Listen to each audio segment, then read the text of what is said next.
Hey everybody, book number 53 is, can I read it? Little Bear's Trousers.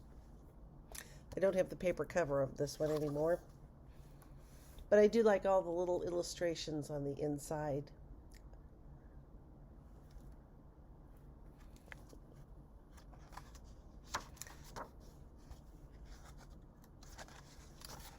Little Bear's Trousers by Jane Hissey. One name means she's both the author and the illustrator. And there is Little Bear. The sun shone through the window and woke Little Bear. "What a lovely morning," he said to himself. "I'll do something different today."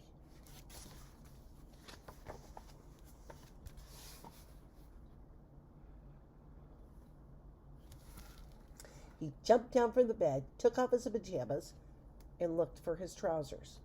Trousers is the fancy way of saying pants. He looked on the chair where he had left them, and he looked on the floor under the chair, and then he looked into the chest of drawers just in case they were there. But they weren't. They were nowhere. "But they must be somewhere," said Little Bear. "Trousers don't just disappear. I'll go and ask Old Bear. He'll know where they are."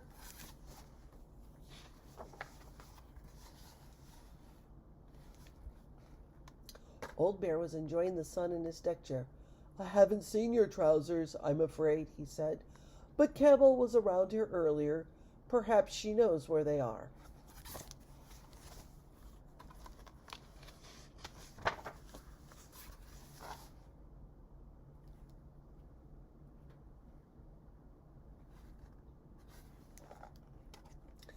"Oh dear," said Camel when Little Bear found her a few minutes later. "I did find them. I thought they were a pair of hump warmers, and I tried them on to see if they fitted me, but they did keep my humps quite warm, but the air came down the top, so I decided these were better." And she showed Little Bear two very smart pom-pom hats, one for each hump. "I gave the old hump warmers to Sailor to use as sails for his boat. Jump on my back and let's see if we can find him."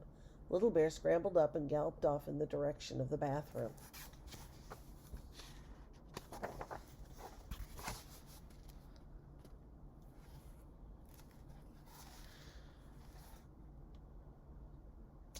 I don't see him.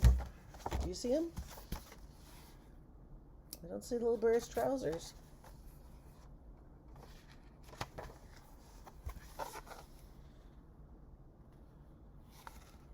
Sailor was looking after the boats and ducks in the bathroom. "I did use them as sails," he said, "but they look too much like trousers." "That's because they are trousers," said Little Bear. "Where are they now?" "Oh, I gave them to Dog to keep his bones in. Sorry, Little Bear. We'd better hurry. He might be anywhere now."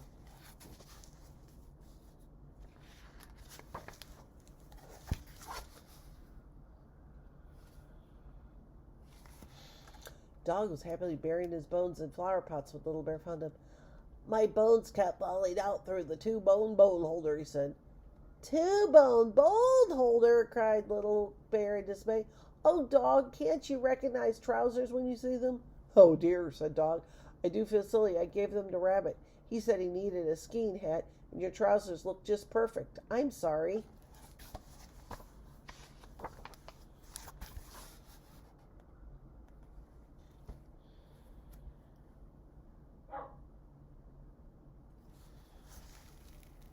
"Whee!" cried Rabbit as he shot past Little Bear a few minutes later, skiing down the banister on two lollipop stick skis. He didn't have Little Bear's trousers on his head now. "But I did have them earlier," he explained when Little Bear caught up with him. "They made a lovely rabbit hat with plenty of room for my ears, but they slipped over my eyes when I crashed, so I decided it was safer without them. I gave them to Zebra to carry her building blocks in."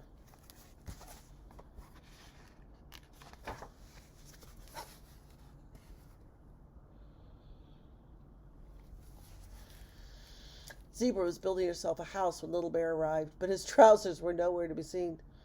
"I wondered whose those were," she said. "They were terribly useful. I tied up the leg with strings and put them on my back and carried all those bricks here in them. But when I had enough bricks for my house, I gave them to Duck to use as a flag for a sandcastle. I'm sorry, Little Bear. I didn't know they belonged to you." Gosh, everybody's got another use for trousers other than wearing them.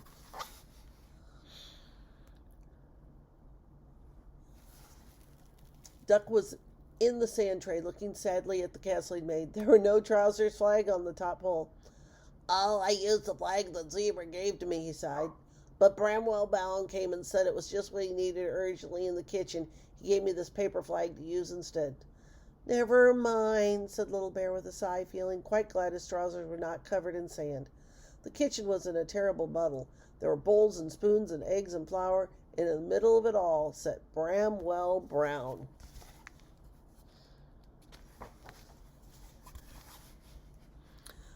Uh-oh. What is Bramwell using the trousers for? Mariel, don't let Mommy do that.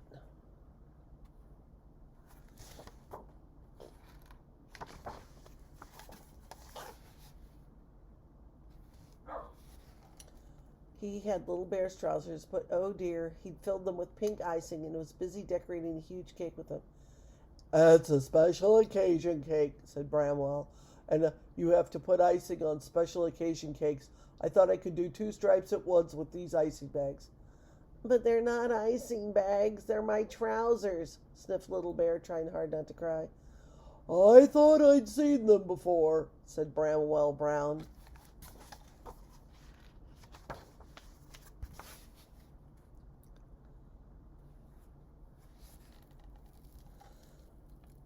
Don't worry, Little Bear, said Old Bear, who arrived in the right moment. The icing will wash out. They'll look as good as new. What's the special occasion for? Asked Little Bear, feeling a bit more cheerful. Well, I don't really know, said Bramwell. I just felt like making one. Old Bear thought. Perhaps it ought to be Trouser Day cake, he suggested hopefully. So that's what Bramwell Brown wrote on the cake. Twice, once with the icing from the left trouser leg and once with the icing from the right trouser leg.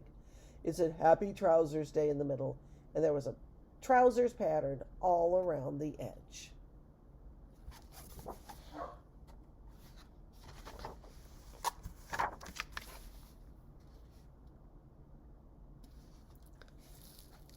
Duck washed Little Bear's trousers and dried them next to the stove. Then all the toys sat down to enjoy a piece of cake and to celebrate the day Little Bear lost and found his trousers. And ever since Trousers Day, Little Bear has slept with his trousers under his pillow. Nobody will find them there, he said. Little Bear's trousers.